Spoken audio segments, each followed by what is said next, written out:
جو اپنی پوری ماہیت کے ساتھ موجود ہو، اس کو مختصر الفاظ میں بیان کر دینے کا نام حکمت ہے۔ جیسے خود اسی ذیل میں، اسی سلسلے میں امیر المومنین حضرت علی ابن ابی طالب علیہ السلام سے پوچھا گیا کہ اخلاق کیا ہے، تو انہوں نے یہ 4 الفاظ نہیں بیان کیے۔ اب یہ حکمت دیکھیے، یہ حکمت دیکھیے، حکمت اس کو کہتے ہیں۔ آپ نے فرمایا اخلاق کا سب سے بڑا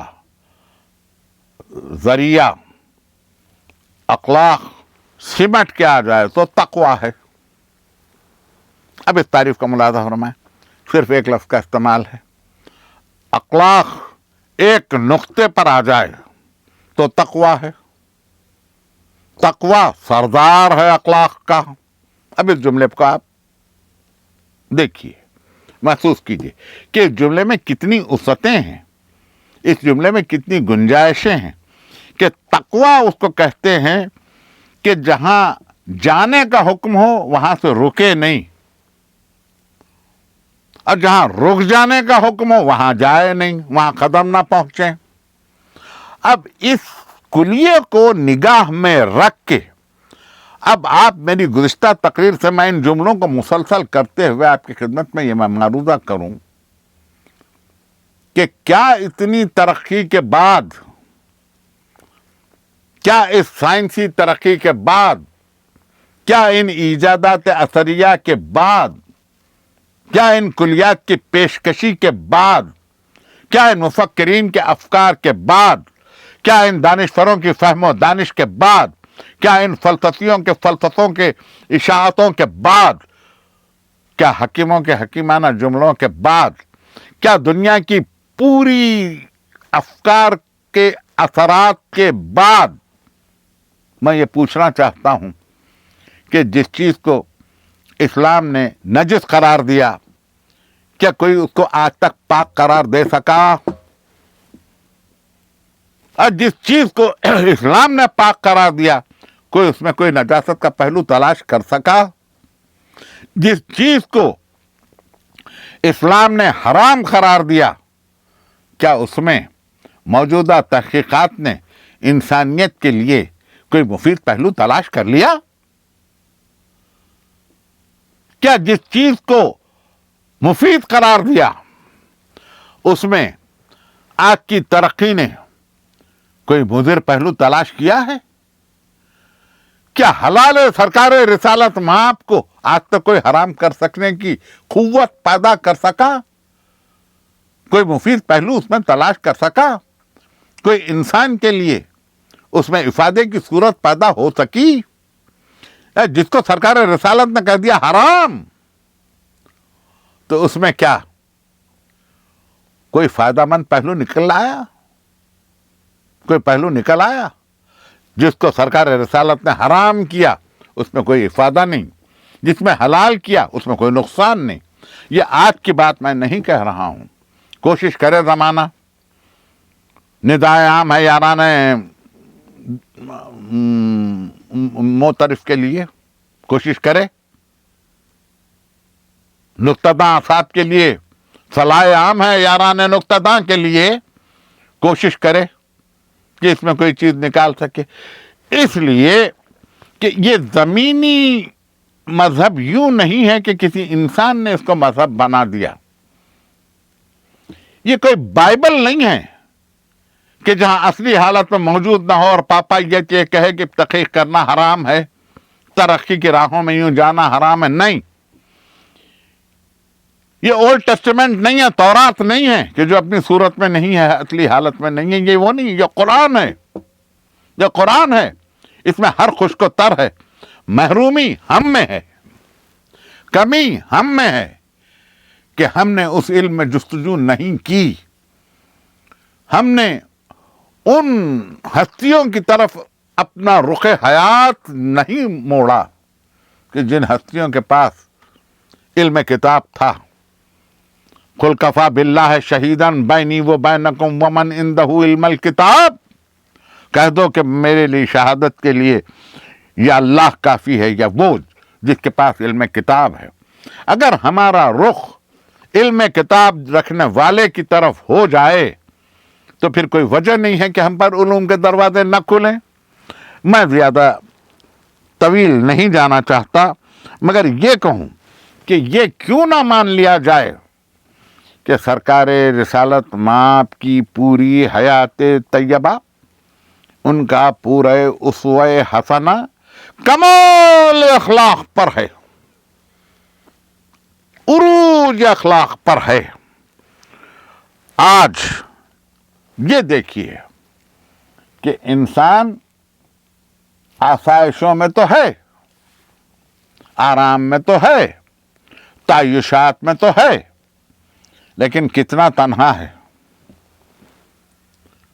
میں یہ عرض کروں اور تقریر کو اختتام کے موڑ پر لاؤں، آج انسان کتنا تنہا ہے۔ جب پہلے زمین پر انسان آیا تنہا تھا، اس نے اپنی صیانت ذات کے لیے، اپنے تحفظ بدن کے لیے اس نے سامان مہیا کیے، پھر تمدن اختیار کیا، مدنی زندگی اختیار کی۔ تمدن شہر نشینی کو کہتے ہیں۔ اس نے کہا کہ میرا تحفظ اس میں ہے کہ میرے پڑوس میں کوئی رہے، میرا تحفظ اس میں ہے کہ میں لوگوں کے اطراف رہوں، ایک معاشرہ تشکیل پائے۔ اس معاشرے میں رہ کر انسان نے بہت کچھ ایک دوسرے سے سیکھا بھی، ایک دوسرے کے ساتھ رہ کر زندگی کے اطوار بھی سیکھے، رہنے بسنے کا سلیقہ بھی سیکھا، لیکن اس میں کچھ تو ہدایت شامل تھی، کچھ نے بغاوت بھی کی۔ أَفَكُلَّمَا جَاءَكُمْ رَسُولٌ بِمَا لَا تَهْوَىٰ أَنفُسَكُمْ وَاسْتَكْبَرْتُمْ فَفَرِيقًا كَذَّبْتُمْ وَفَرِيقًا تَقْتُلُونَ کہ جب کبھی ہم نے کسی رسول کو بھیجا جو تمہاری ہوا و ہوس پر نہ چل سکا تو کسی کو تم نے جھٹلایا اور کسی کو تم نے قتل کر دیا۔ مگر ما كان الله ليضر المؤمنين على ما انتم عليه حتى يميز الخبيث من الطيب کہ ہم کبھی صاحبان ایمان کو اس حال پر نہ چھوڑیں گے جب تک کہ ان کو یہ نہ بتلا دیں کہ خبیث کیا ہے اور طیب کیا ہے، نیک کیا ہے اور بد کیا ہے، نور کیا ہے اور ظلمت کیا ہے، صدق کیا ہے اور کذب کیا ہے، نہیں، عدل کیا ہے اور ظلم کیا ہے۔ جب عدل اور ظلم کے درمیان ایک لکیر کھنچ جائے، فیصلہ کن کہ یہ حق ہے، یہ باطل ہے، یہ عدل ہے، یہ ظلم ہے، یہ صدق ہے، یہ کذب ہے، تو وہاں انسان اپنی عقل کے کمال پر پہنچ کر یہ دیکھے کہ کمال اخلاق کس طرف ہے اور کس طرف نہیں ہے۔ جدھر کمال اخلاق ہے، اخلاق کا عالم یہ ہو کہ ذات واجب کی طرف اس کا رخ حیات یوں ہو کہ رضاً بقضائہ و تسلیماً لامرہ، میں تیرے فیصلے پر راضی ہوں اور تیرے امر کو تسلیم کرتا ہوں۔ لا معبود سوا، تیرے سوا کوئی معبود نہیں ہے۔ یا غیاث المستغیثین، اے پناہ نہ رکھنے والوں کو پناہ دینے والے، اور اس کے بعد یوں اس شان سے سجدہ کرے کہ سجدے کی آبرو قیامت تک کے لیے باقی رہ جائے۔ خدا وند تعالی آپ کی عبادتوں کو قبول کرے، آپ کی ریاضتوں کو قبول کرے۔